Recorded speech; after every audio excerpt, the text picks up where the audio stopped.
The top आणि दैल बैलाचा 360 व्ह्यू साईडून. आणि मी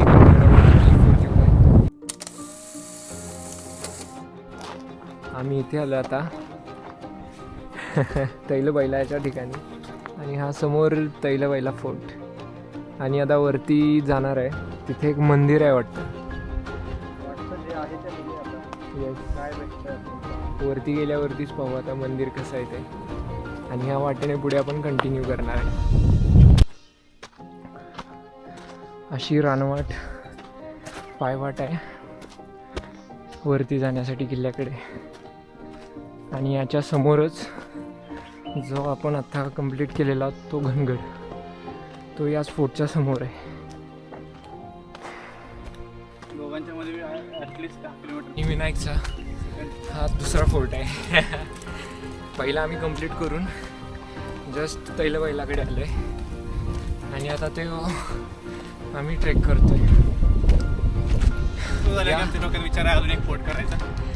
म्हटलं तर आम्ही अजून एक फोर्ट करू. नाईट ट्रेक होगा हो. नाईट ट्रेक होईल.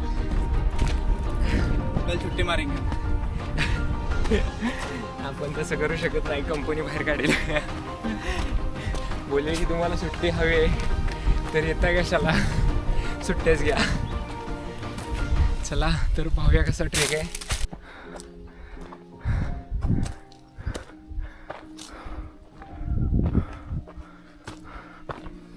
आणि हे निळभोर आकाश.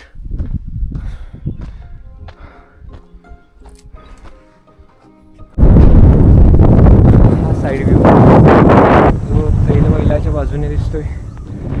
आणि जेव्हा आपण समोरून या फोर्टला पाहिले त्यावेळी हा फक्त एवढासा उंचवटा नसून खाली व्हॅली पण आहे, जी की पुढे एकोला व्हॅली आहे.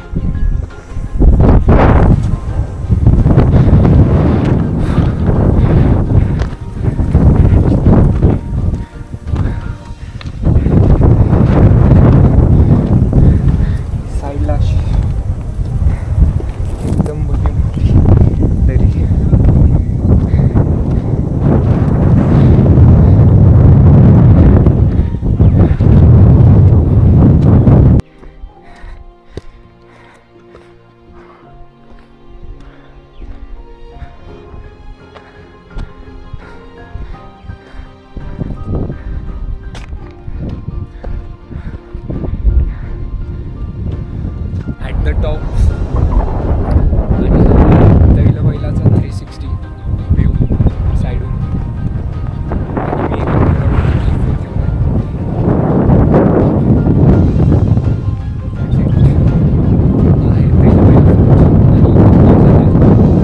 आणि असंच साईडला आलं की या उंचवट्याच्या बाजूने अशी जायला पायवाट आहे जी आपल्याला मंदिराकडे घेऊन जाते.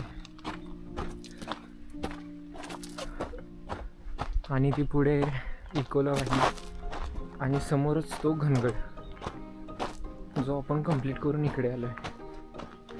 आणि ही पूर्ण अशी हिरवळ जी या परिसरामध्ये आहे. मंदिरापाशी पोहोचलो. साम्राज्य. जास्त ट्रेक केल्यामुळे मित्राला असं झालंय. तू एका दिवशी 2 झाले की असं थोडंसं होतं, बिघडतं. आणि हे आपण आता पोचतोयच मंदिरात. आणि जस्ट पोचलोच दैल बैला फोर्ट मंदिरामध्ये.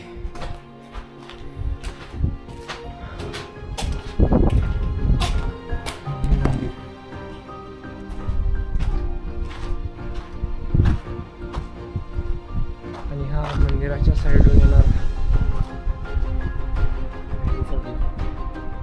इथेच समोर सुधागड, सरसगड असे सर्व काही किल्ले आहेत. आणि घनगड तर तुम्ही पाहिलाच, जो आपल्याला समोर दिसत होता. असं भैरव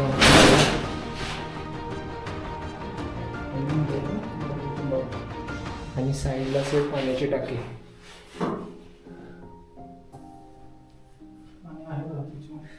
आणि इथे आपला ट्रेक संपलेला आहे हा तैलबैलाचा. हो पाणी आहे याच्यामध्ये.